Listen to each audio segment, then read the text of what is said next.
आजचा जे पत्रकार परिषद झाला त्याच्यामध्ये महत्वाचे आमचे पाण्याच्या अनुषंगाने की सध्या पाण्याचा साठा किती आहे, आपले नवीन प्रोजेक्ट्स जे शहरासाठी आपण प्लॅन करत आहे त्याच्यावर चर्चा झाली आणि शेवटी जे पावसाळ्यापूर्वी जे आपली तयारी असते त्याच्यावर चर्चा झाली. तर याच्यामध्ये पावसाळ्यापूर्वी तयारीबद्दल आम्ही डिटेल माहिती आज पत्रकार परिषदमध्ये दिलेली आहे.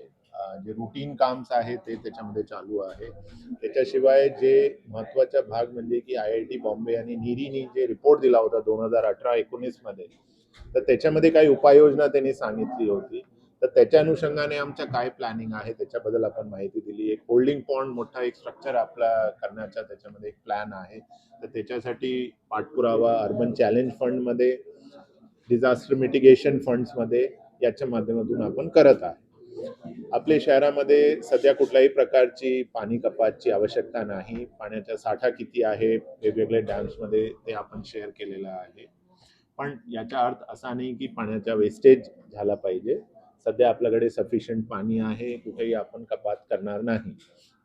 तिसरा विषय आपला जे सध्या आपण वेगवेगळे जे इन्फ्रास्ट्रक्चर प्रोजेक्ट्स, ज्याच्यामध्ये पाण्याचे प्रोजेक्ट्स असेल, त्याच्यामध्ये सुवरेजचे प्रोजेक्ट्स असेल, याच्यासाठी आपण वर्ल्ड बँकशी चर्चा करत आहे आणि वर्ल्ड बँकच्या माध्यमातून काही आपण ग्रँट त्याच्यामध्ये आपल्याला स्टेटकडनं मिळणार आहे.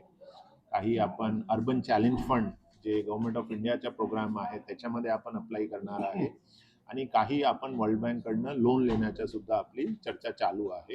याच्यामध्ये वेगवेगळे प्रोजेक्ट्स आहे. हे प्रोजेक्ट्सचा बेसिक महत्त्व एवढाच आहे की पुढचे 10 वर्ष 15 वर्षाची जे रिक्वायरमेंट आहे शहराची ते लक्षात घेऊन आपल्याला आतापासून हे बडे इन्फ्रास्ट्रक्चर्स आपल्याला करण्याची आवश्यकता आहे.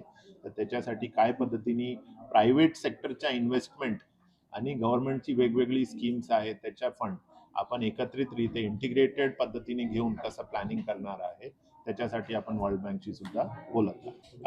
आपले शहरामध्ये मोठा एक ऐतिहासिक वारसा म्हणून आपल्याकडे वसई किल्ला आहे.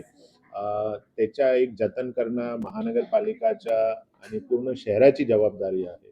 तर त्याच्या अनुषंगाने आम्ही आर्किओलॉजिकल सर्वे ऑफ इंडियाशी आमची आज सकाळी बैठक झाली आणि त्याच्यामध्ये वेगवेगळे उपाययोजना कसा करता येईल, त्याच्यासाठी काही शॉर्ट टर्म असेल, काही लॉंग टर्म असेल, तर त्याच्यासाठी चर्चा झालेली आहे. आर्किओलॉजिकल सर्वेचे काही नियम असतात, प्रोटेक्टेड मॉन्युमेंट्सचे इर्दगिर्द काही प्रकारचे कन्स्ट्रक्शन अलाउड आहे काही नाही, तर ते सगळे एकत्रितरित्या प्लॅनिंग करून काय त्याच्यामध्ये जे अलाउड आहे तसं करण्याचा एक DPR आपण तयार करणार आहे आणि DPR मध्ये टप्प्याटप्प्याने आपण काम करणार आहे.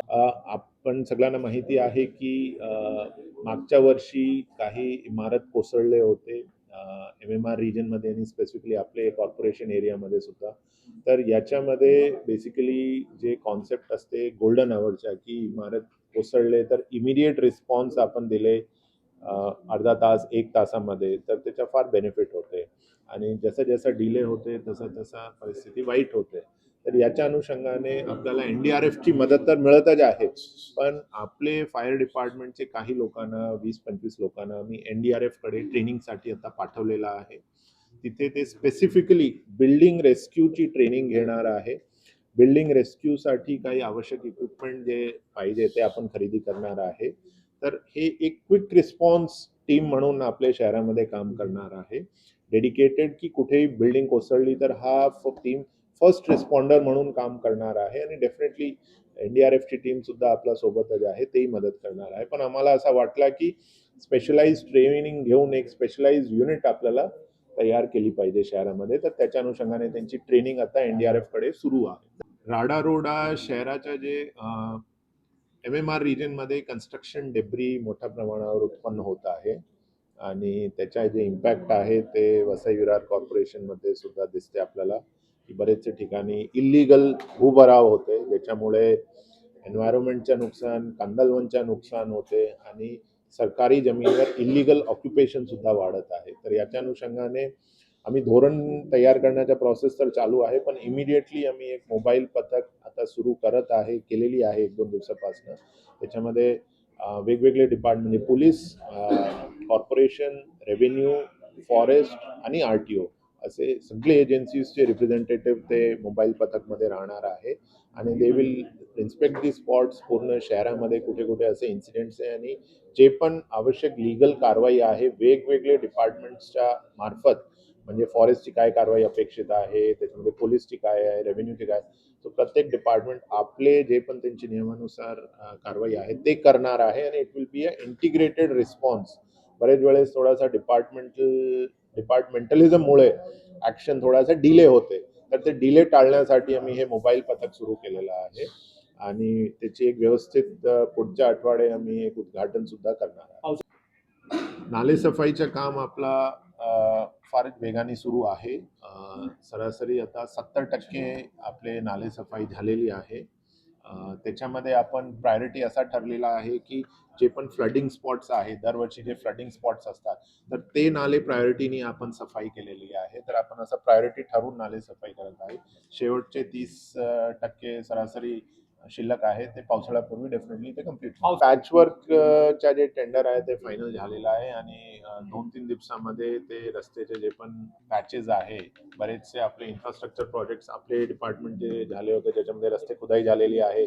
गुजरात गॅसचे आपण गॅसच्या आपल्याला सगळ्यांना माहिती आहे की आपण त्यांना परवानगी फार ओपनली दिली होती तर त्याच्यामुळे जिथे तिथे त्यांनी डिगिंग केलेलं आहे ते रस्त्यावर पॅचवर्कचं काम आता होणार आहे आणि हे पण पूर्ण पावसाळ्यापूर्वी डेफिनेटली हे कम्प्लीट होणार.